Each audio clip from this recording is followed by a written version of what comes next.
आखिर कुछ लोग, कुछ मुसलमान धर्म गुरु बनकर आखिर क्यों पहुंच जाते हैं? आप जानते हैं ट्विटर पर एक ट्रेंड जो है इस वक्त चल रहा है, रेंटल मुल्ला, यानी कि 5-5 हजार में कुछ मौलाना धर्म गुरु का भेष धरकर इन चैनल्स में बैठ जाते हैं। मैं रेंटल मुल्ला तो नहीं कहूंगा, मगर मैं इन्हें टीवी मौलाना कहूंगा। मैं आपको बताना चाहता हूं दोस्तों, मैं जानना चाहता हूं कि जो न्यूज चैनल एक समुदाय को लगातार टारगेट करता रहता है, वहां पर इन मौलानाओं को जाने की क्या जरूरत है सिर्फ 5,000 रुपए के लिए? क्या आप जानते हैं इन्हें 1 घंटे में गालियां सुनने के लिए जो जाते हैं, इन्हें 5,000 रुपए मिलते हैं, उससे ज्यादा नहीं मिलते हैं। मैं कहता हूं कि अगर आपकी रोजी रोटी भी इन 5,000 रुपए से चलती है, तो भाई आप क्राउड फंडिंग करके बात करो लोगों से। यह किस तरह की सोच है मैं ये जानना चाहता हूं कि ये लोग इस नफरती एजेंडे को आगे क्यों बढ़ा रहे हैं। मैं आपको एक मिसाल देता हूं।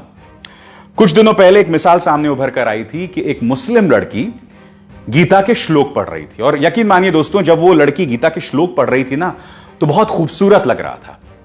अब एक न्यूज चैनल ने क्या चालाकी की, उस लड़की को बिठा दिया स्टूडियो में और उसके सामने 2 लंबी लंबी दाढ़ी वाले मौलाना बिठा दिए, और उस पूरे 1 घंटे के कार्यक्रम में वो मासूम लड़की तो गीता के श्लोक पढ़ रही थी, और वो दो मौलाना जो हैं बोल रहे थे, देखिए हमारे इस्लाम में ये अलाउड नहीं है, ये नहीं है, फलाना ढिमकाना।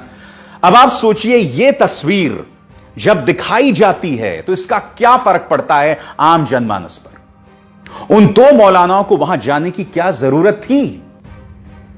यही तो एक खूबसूरती है ना इस देश की, जहां मुसलमान गीता के श्लोक पढ़ सकता है, जहां एपीजे अब्दुल कलाम को हम अपने माथे पर, हम सराखों पर बिठाते हैं, जहां आज की तारीख के 3 बड़े सुपरस्टार्स तीनों मुसलमान हैं। यही तो खूबसूरती है ना इस देश की।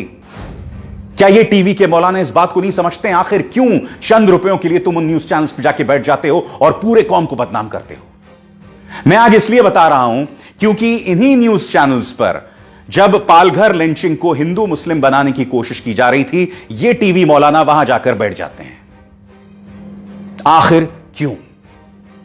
यह आपकी जिम्मेदारी है। अगर आप इनके परिवार के सदस्य हैं तो इनसे बोलिए कि ऐसा शर्मनाक काम न करें, क्योंकि इसके जरिए सिवाय समाज के अंदर दोहराव पैदा करने के और कुछ नहीं हो रहा है। सिवाय मुसलमानों की बदनामी के कुछ नहीं हो रही है इसके जरिए।